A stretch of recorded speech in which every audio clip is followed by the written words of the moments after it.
Sinong dapat katakutan? Ang buhaya o tao? Kapag may insidenteng kinasasangkutan ng buhaya, madalas nating pag-usapan kung ano ang dapat gawin sa hayop. Pero mahalaga ring maunawaan kung bakit nagtatagpo ang tao at buhaya sa isang lugar. Sa maraming komunidad sa Pilipinas, iisang pinagkukunan ng tao at buhaya ng mahalagang yaman, ang ilog.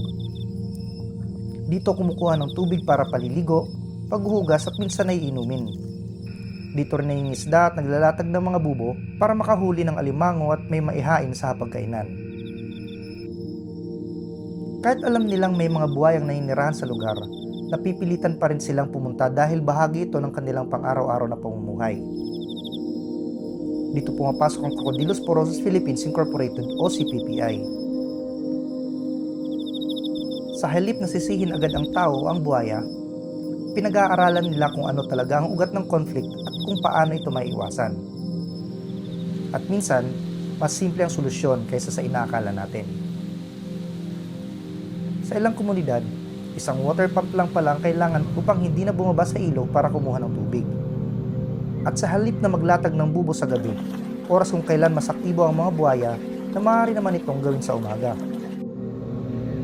Hindi laging madali ang pagbabago ng nakasanayan.